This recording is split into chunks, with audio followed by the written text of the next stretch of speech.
بسم اللہ والصلاۃ والسلام علی رسول اللہ صلی اللہ علیہ وسلم۔ جیسا کہ ہم سب کو معلوم ہے کہ عید الفطر یا کوئی بھی عید یہ خوشیوں کا دن ہوتا ہے۔ بندہ پروردگار عالم کے سامنے اپنے ماتھے کو ٹیکتا ہے اور اس کے سامنے شکریہ بجا لاتا ہے کہ اللہ تعالیٰ نے ایسا مبارک مہینہ عطا فرمایا، اس میں ایسی عظیم عبادتیں کرنے کی توفیق عطا فرمائی۔ تو پھر اللہ تعالیٰ کی طرف سے بندے کو انعام سے، اکرام سے اور مغفرت سے نوازا جاتا ہے۔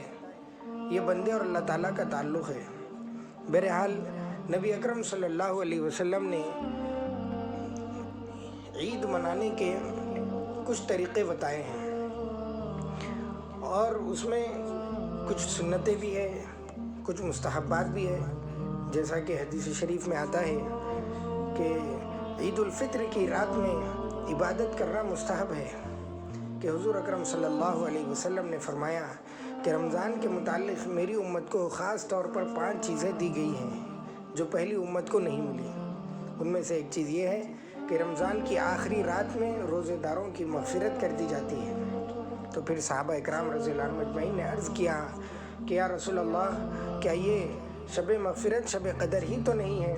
تو نبی اکرم صلی اللہ علیہ وسلم نے فرمایا نہیں، بلکہ دستور یہ ہے کہ مزدور کا کام ختم ہوتے ہی اسے مزدوری دے دی جاتی ہے۔ تو معلوم ہوا کہ عید کی رات میں بھی ہمیں عبادت کرنی چاہیے اور اس بابرکت رات میں خرافات میں لگنے اور بازاروں میں گھومنے کے بجائے عشاء اور فجر کی نمازوں کے وقت پر ادائیگی کرنے کی کوشش کرنی چاہیے۔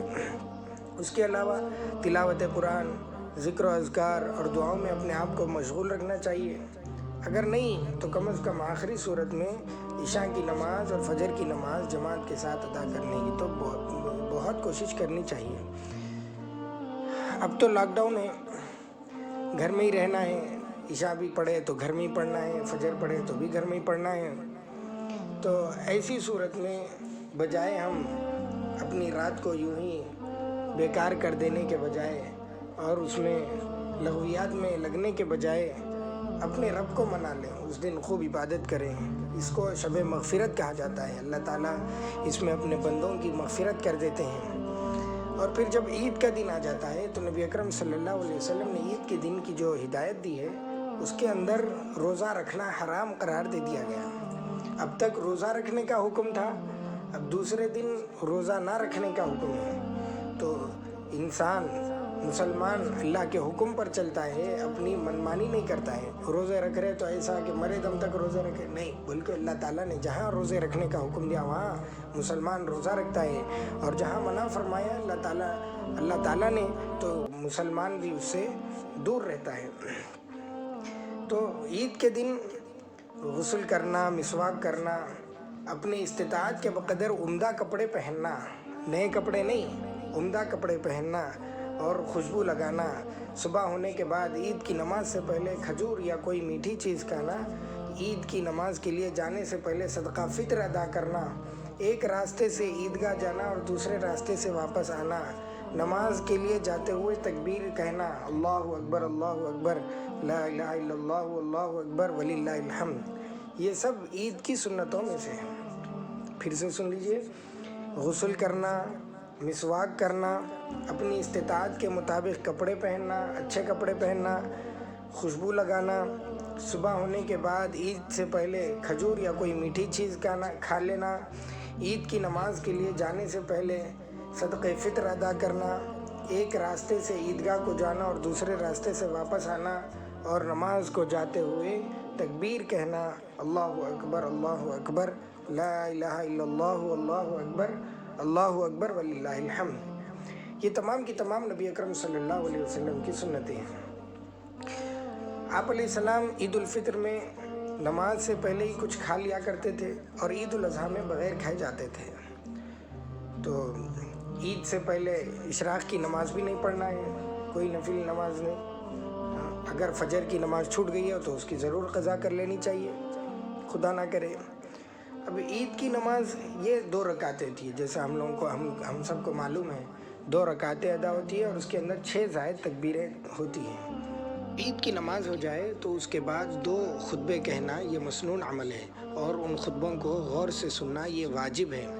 لہٰذا جو حضرات خطبے کے دوران کپڑوں وغیرہ سے کھیلتے رہتے ہوں، یا پھر کھڑے ہو کے خطبہ سنتے ہوں، یا پھر خطبہ سنے بغیر اٹھ کر چلے جاتے ہیں، تو یہ بالکل غلط بات ہے اور ادب کے خلاف ہے۔ لہٰذا خطبہ غور سے سننا چاہیے، اور خطبہ پڑھنے والوں کو بھی چاہیے کہ اگر یاد ہے تو بغیر دیکھے دیں، اور اگر یاد نہیں ہے تو دیکھ کر بھی خطبہ پڑھ سکتے ہیں۔ اب اہم نکتہ یہ ہے کہ لاک ڈاؤن میں کیا عید کی نماز جمعے کی نماز کی طرح گھروں میں پڑھی جا سکتی ہے یا نہیں؟ تو جواباً عرض یہ ہے کہ اگر پابندی اسی طرح قائم رہے، بدستور ہمارے اوپر پابندی رہے جس طرح چل رہی ہے کہ نہ مسجد میں جا سکتے ہوں اور نہ عیدگاہ میں جا سکتے ہیں اور نہ اجتماع کر سکتے ہیں، بڑا کوئی افراد کو جمع نہیں کر سکتے، تو ایسی صورت میں شہر یا اطراف شہر میں گھروں کے اندر عید کی نماز چند شرائط کے ساتھ جائز ہے۔ وہ شرائط یہی ہے کہ امام کے علاوہ 3 آدمی ہوں کم از کم پیچھے، اور مسجد کا ہونا عید کی نماز کے لیے شرط نہیں ہے۔ مسجد کا ہونا عید کی نماز کے لیے شرط نہیں ہے، بلکہ گھروں میں اور کارخانوں میں جہاں کہیں بھی افراد جمع ہو سکتے ہیں، اذن عام کا ہونا وہاں پر ضروری ہے کہ لوگوں کو عام اجازت ہو آنے کی، روک تھام نہیں، مجبوری کی وجہ سے ہے تو پھر الگ بات ہے۔ تو یہ شرائط جہاں پر پائے جاتے ہوں وہاں پر عید کی نماز پڑھ لینا درست ہے، جائز ہے۔ لیکن سوال یہ ہے کہ اگر کسی کو موقع نہ ملے عید کی نماز پڑھنے کا، یعنی اتنے افراد جمع نہیں ہو سکتے، 2 ہی افراد ہیں تو کیا کرے، یا پھر ہے افراد لیکن عید کی نماز پڑھانے والا کوئی نہیں ہے، تو جب کیا کر سکتے؟ تو ایسی صورت میں چاشت کی نماز عید کی نماز کا بدل بن سکتا ہے، تو لہٰذا وہ اپنی الگ الگ نماز نفل جو چاشت ہے وہ ادا کر لی جائے، تو انشاءاللہ عید کا بدل ہو جائے گا۔ اللہ تعالیٰ صحیح طور پہ عمل کرنے کی ہم کو توفیق عطا فرمائیں۔